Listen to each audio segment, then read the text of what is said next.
வணக்கம். கார்த்திகா சேனலுக்கு உங்க எல்லாரையும் நான் அன்போட வரவேற்கிறேன். இது வரைக்கும் என்னுடைய சேனலை சப்ஸ்கிரைப் பண்ணாம இருந்தீங்கன்னா கீழே இருக்க ரெட் கலர் சப்ஸ்கிரைப் பட்டனை பிரஸ் பண்ணுங்க. என்னுடைய லேட்டஸ்ட் வீடியோஸ் நோட்டிஃபிகேஷன்ஸ்ல உங்களுக்கு கிடைக்கணும்னா பக்கத்துல இருக்க பெல் பட்டனை பிரஸ் பண்ணுங்க.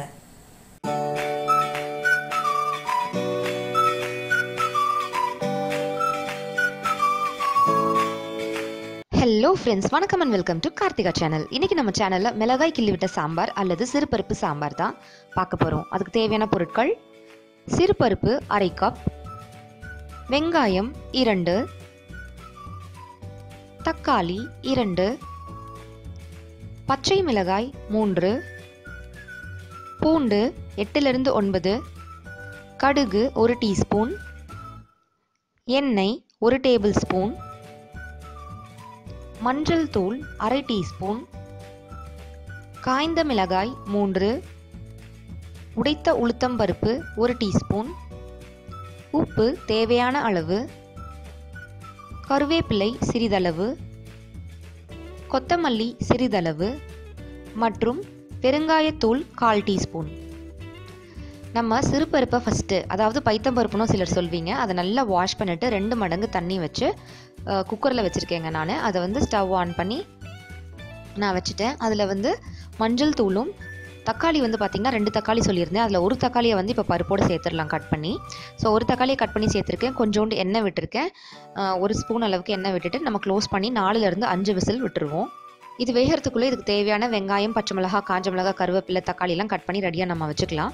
இந்த சாம்பார் பார்த்திங்கன்னா ட்ரெடிஷ்னலாக எங்கள் அம்மா காலத்துலேருந்து பார்த்திங்கன்னா வெறும் காஞ்ச மிளகா தான் போட்டு கிள்ளி போட்டு செய்வாங்க. வாசனைக்கு மட்டும் ஒரே ஒரு பச்சை மிளகா போடுவாங்க. ஃபுல்லாக காஞ்ச மிளகா காரம் மட்டும்தான் இதில் செய்வாங்க.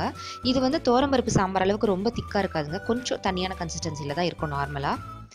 பருப்பு அதுக்குள்ளே எனக்கு விசில் வந்துருச்சு. நான் அதை நல்லா கடைஞ்சி வச்சுக்க போகிறேன். இந்த மாதிரி மசிச்சு வச்சுக்க போகிறேன். மசிச்சுட்டு சிறுபருப்பு பார்த்திங்கன்னா ஆற திக்காயிடும். அதனால கொஞ்சம் தண்ணி விட்டு எடுத்து வச்சுக்க போகிறேன். அதுக்குள்ளே கடாயில் பார்த்திங்கன்னா எண்ணெய் விட்டு கடுகு, உளுத்தம்பருப்பு போட்டு நான் தாளிப்பு போட்டுடுறேன்.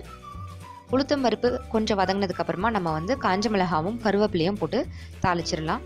கொஞ்சம் பெருங்காயத்தூள் சேர்த்து ஒரு வதக்கி விட்டுட்டு கட் பண்ணி வச்சுருக்க பூண்டும் பச்சை மிளகாவும் போட்டு நல்லா ஒரு வதக்கிட போகிறேங்க நான். ஸோ காஞ்ச மிளகா மட்டும் போட்டு நம்ம செய்யும்போது என்ன ஆகணும், அந்த காஞ்ச மிளகாயில் இருக்க விதைகள்லாம் அந்த சாம்பார் ஃபுல்லாக இருக்கும். பெரியவங்க சாப்பிட்றதுக்கு ரொம்ப டேஸ்ட்டாக இருக்கும். பட் சர்வன் சாப்பிடும்போது அந்த விதைகள் வாயில் மாட்டக்கூடாதுன்றதுக்காக நான் பச்சை மிளகாவை இன்க்ரீஸ் பண்ணிவிட்டு காஞ்ச மிளகாவை டிக்ரீஸ் பண்ணிவிட்டேன். உங்களுக்கு நல்லா காரமாக வேணும்னா பருப்பு வேக வைக்கும் போதே நீங்கள் பச்சை மிளகாவை ஒன்று போட்டு நல்லா கடைஞ்சிக்கலாம். அண்ட் காஞ்ச மிளகாவை நிறைய இன்க்ரீஸ் பண்ணிட்டு பச்சை மிளகாவை குறைச்சிக்கலாம். நல்லா காரசாரமாக இருக்கும். அதுக்குள்ளே நான் என்ன பண்ணிட்டேன்னா கட் பண்ணி வச்சிருக்க வெங்காயத்தை போட்டு நல்லா சுருள வதக்கிட்டே இருக்கேன். வதக்கிட்டே இருக்க சமயத்தில் நம்ம மஸ்ட்டு தண்ணி சேர்த்து வச்சுருந்த பருப்பு நான் ஸ்டவ்வில் ஆன் பண்ணி வச்சுருக்கேன். அதுக்கு தேவையான அளவு உப்பும் சேர்த்துக்கிறேன். கல்லுப்பு தாங்க நான் சேர்த்துக்கிறேன். சேர்த்து நல்லா வதக்கி விடுங்க. அடிக்கடி கிளறிட்டே இருங்க. அடியில் தீ பிடிச்சிட போது. எதுக்கு இங்கே நான் பருப்பை சூடு பண்ணியிருக்கேன் அப்படின்னாக்கா, இங்கே வதங்கிறதுக்குள்ளே சூடாச்சுன்னா நம்ம அதில் கலந்து டக்குன்னு ஒரு கொதி வந்துடும். சீக்கிரம் வேலை முடிஞ்சிடும். அதுவும் சூடாக இருக்கும் இல்லையா? அப்போ சீக்கிரமாக வேலை முடிஞ்சிடும்ன்றதுனால தான் நான் அதை சூடு பண்ணேன். இந்த சைடு வெங்காயமும் தீ பிடிச்சிடாமல் கிளறி விட்டுட்டே இருக்கேங்க நான். இன்னொரு தக்காளி எடுத்து வச்சுருந்தோம் இல்லையா, அதை நான் கட் பண்ணி இந்த வெங்காயத்தோடு சேர்த்து நல்லா ஸ்மாஷ் ஆகிற அளவுக்கு வதக்கிட போகிறேன் நான். இப்போ நல்ல தக்காளி வதங்கிடுச்சு. வதங்கின நேரத்தில் நான் என்ன பண்ணுறேன், நம்ம வதக்கி வச்சுருந்த சிறுபருப்பு வச்சுருந்தோம் இல்லையா, அது இதில் சேர்த்துடுறோம். எங்கள் வீட்டில் ட்ரெடிஷனில் இந்த சாம்பாரில் புளி ஊற்ற மாட்டாங்க. இது டிஃபனுக்காக செய்கிற சாம்பார்.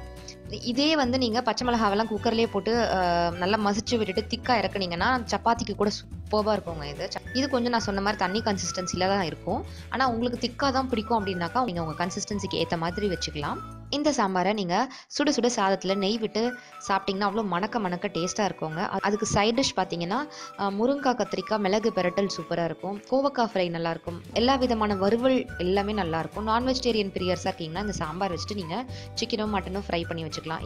இல்லைனா நீங்கள் எக் பாயில் பண்ணி கூட மிளகாத்தூள் போட்டு நீங்கள் அழகாக வறுத்து வச்சுக்கலாம். சூப்பராக இருக்கும். அது நல்ல ஒரு கொதி வந்தோடனே கருவேப்பிலை, கொத்தமல்லி தூவி இறக்கிட்டோன்னா நல்லா மணக்க மிளகா கிள்ளி விட்ட சாம்பார் தயாராக இருக்குங்க.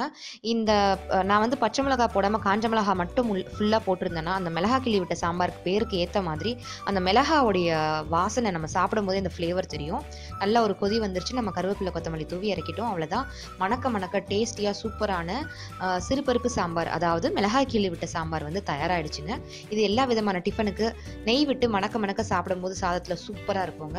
இந்த ரெசிபி பிடிச்சிருந்துச்சுன்னா மறக்காமல் லைக் பண்ணுங்கள், உங்கள் ஃப்ரெண்ட்ஸுக்கெல்லாம் ஷேர் பண்ணுங்கள்.